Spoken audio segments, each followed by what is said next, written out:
નમસ્કાર, હું છું ગોપી ગાંગર અને આપ જોઈ રહ્યા છો નિર્ભય ન્યૂઝ. મારી સાથે કલ્પેશ ગોયલ જોડાયા છે, રાજકોટથી જોડાયા છે. તેમની સાથે આજે ચર્ચા કરવી છે. ડાયરાના કલાકાર દેવાયત ખવડ ફરી વિવાદમાં આવ્યા છે અને તલાલામાં ફોર્ચ્યુનર કારથી કિયા કારને ટક્કર મારી છે અને જે સનાથલનો મામલો હતો જેમાં ધ્રુવરાજસિંહ ચૌહાણ તેને ટક્કર મારી છે તે ઘાયલ થયા છે અને હવે પોલીસ આખી એફઆઈઆર કરવાની તજવીજ હાથ ધરી છે. કલ્પેશભાઈ, આ પહેલી વાર નહીં હોય દેવાયત ખવડની વાત. આ પહેલા રાજકોટના મયુરસિંહ ઉપર પણ એમને આ જ પ્રકારે હુમલો કર્યો હતો. ગોપીબેન, બહુ નાની એવી બાબત કહી શકાય કે દેવાયત ખવડનો આવી રીતનો એની ભાષામાં જો વાત કરવા જાઉં તો આવી રીતનો એનો પિત્તો જાય છે. પિત્તો એટલે મગજ જાય છે. આ એની લોક સાહિત્યની ભાષા. કારણ કે એક વસ્તુ છે બેન કે લોક સાહિત્યમાં લોકોને સારું સાહિત્ય પીરસવું એનું નામ લોક સાહિત્ય. એક સીધી કહેવત છે, જેનું જીવન સાદું એનું નામ સાધુ. સાધુ હાઈફાઈ વીવીઆઈપી ક્વોલિટી નો હોય તો એને સાધુ ન કહેવાય. દેવાયતભાઈ ડાયરા કરે છે, મોરે મોરાની વાત કરે, જોવા જેવી થઈ જશે. આ જે શબ્દનો પ્રયોગ છે, આ પ્રયોગ લોક સાહિત્યની ભાષામાં એવું કહેવાય કે ઉશ્કેરણીજનક શબ્દો આને આપણે કહી શકીએ. વાત રહી હવે દેવાયત ખવડના માનસિકની, તો દેવાયત ખવડની હારે મયુરસિંહ કોટ ગામના છે, કોંડ ગામના છે. અને એ મયુરસિંહ છે તે સંક્રાંત ઉપર પાર્કિંગ બાબત જેવી નજીવી બાબત કે મારા ઘર સામે પાર્કિંગ કર માટે બોલો કે ભાઈ 2 મિનિટમાં હું જતો રહીશ. આવી નજીવી બાબતનો ખાર રાખી મયુરસિંહ પાછા તેમના મામાની ઘરે જાય છે, ગાડી પાર્ક કરે છે, નીચે ઉતરે છે.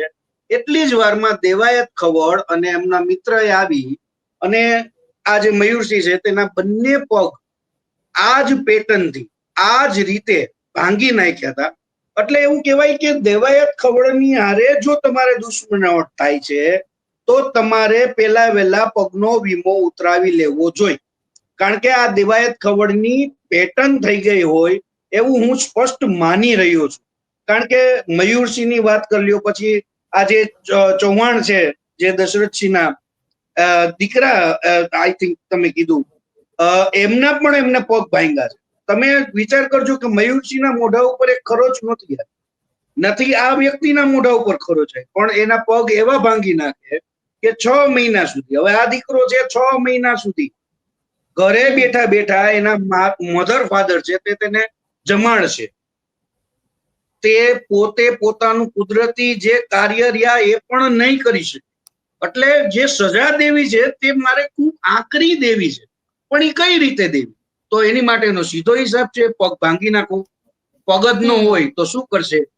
એટલે આર્થિક માનસિક રીતે ભાંગવું હોય કોઈને તો તેના પગ ભાંગી નાખો.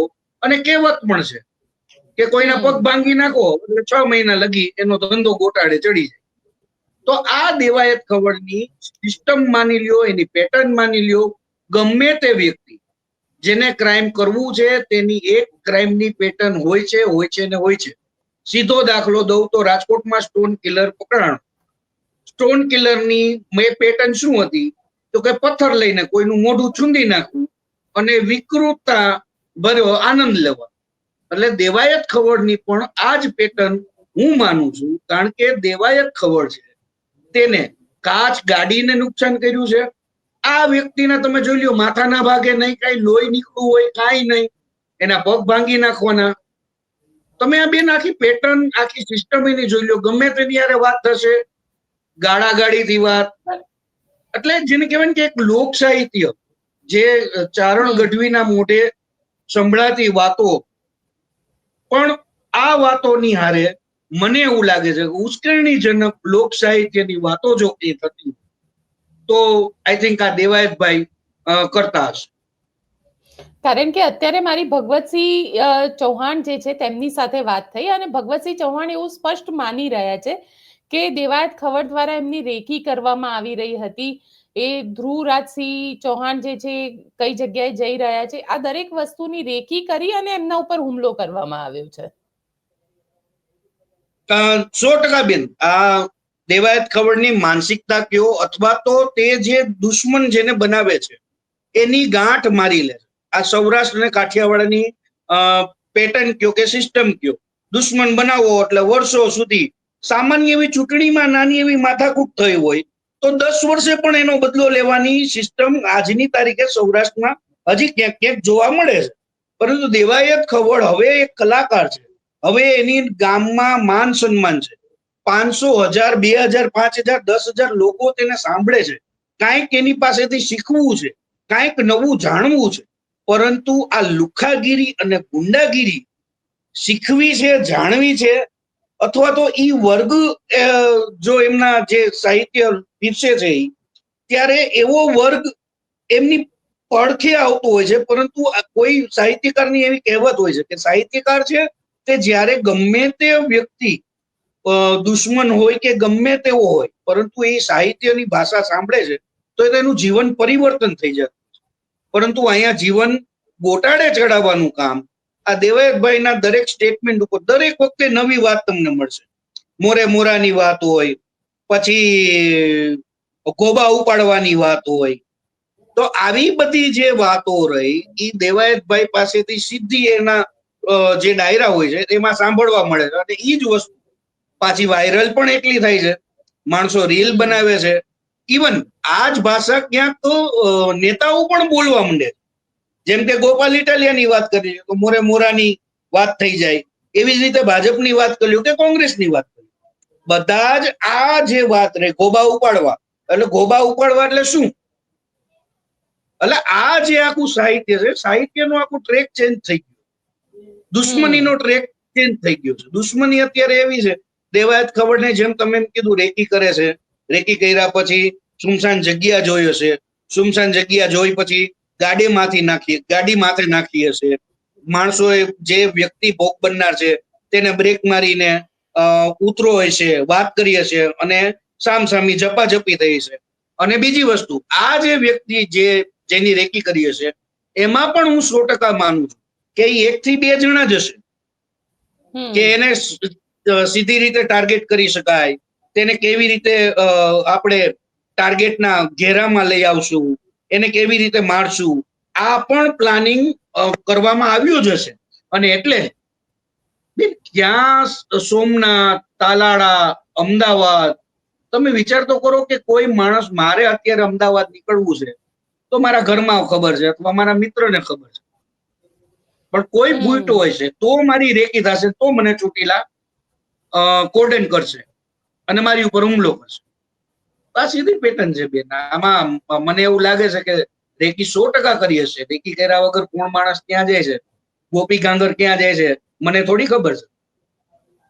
પણ મને ઓફિસમાંથી પટાવાળા પાસે ખબર પડશે કે ગાંધીનગર જાય છે તો મારે એને સોફ્ટ ટાર્ગેટ ક્યાં કરવો, નાના ચિલોડા કરું કે ક્યાં કરવું, તો આ મને ખબર હશે, મેં રેકી કરી હશે, અથવા તો મેં તમારી પાસે એક માણસ 100% મૂકેલો છે કે ક્યાં જાય છે બેન જોવો, તો જ બેન મને તમારી ખબર પડે. બાકી તમને તમારા હસબન્ડને પણ નહીં ખબર હોય કે તમે ક્યાં જાઓ છો ને શું કરો. બિલકુલ. મારી એક વસ્તુ બીજી 100% કરી હશે. કલ્પેશભાઈ, મારે એક બીજી વસ્તુ પણ તમારી પાસેથી સમજવી છે કે આ પહેલા મયુરસિંહ ઉપર હુમલો કર્યો હતો અને ત્યારે પણ દેવાયત ખવડ જે છે એ એબ્સકોન્ડિંગ હતા, પછી પકડાયા હતા અને આ આખો કેસ જે આવ્યો હતો અત્યારે જામીન ઉપર નીકળી ગયા છે. ફરીથી આ પ્રકારનું, કારણ કે આ એક પેટર્ન થઈ ગઈ છે. એ પેલા જેને કહેવાય ને કે રેગ્યુલર ઓફેન્ડર, જેને ક્રિમિનલ સાયકોલોજી 307 લાગે, 307 લાગે. આજે આખી જે તમે કલમની વાત કરો તો મારી નાખવાની કોશિશ, આઈ થિંક અગાઉ મયુરસિંહ ઉપર જયારે થયું ત્યારે પણ તેની ઉપર એક કલમ લાગી અને 307 ની કલમમાં એવું છે કે જ્યાં સુધી વ્યક્તિ હોસ્પિટલમાંથી ડિસ્ચાર્જ ન થાય ત્યાં સુધી કોઈ પણ આરોપી હોય કે કોઈ પણ ગુનેગાર હોય એમને જામીન ન મળે. મયુરસિંહ હોસ્પિટલમાં રહ્યા, એમને જેવા હોસ્પિટલમાંથી, ત્યારે પ્રેશર એવું પણ થાય કે હોસ્પિટલમાંથી જલ્દી આને ડિસ્ચાર્જ લેવડાવી, ડિસ્ચાર્જ લઈ શકે તો જામીન અરજી દાખલ. એટલે મયુરસિંહ લાંબા સમય સુધી હોસ્પિટલમાં રહ્યા. દેવાયત ખવડે ભાગવાની કોશિશ કરી, એ ભાગતા ફરતા રહ્યા, અંતે પકડાયા. મયુરસિંહને હોસ્પિટલમાંથી રજા નહોતી આપી. તો દેવાયત ખવડને જેલવાસો ભોગવવો પડ્યો હતો.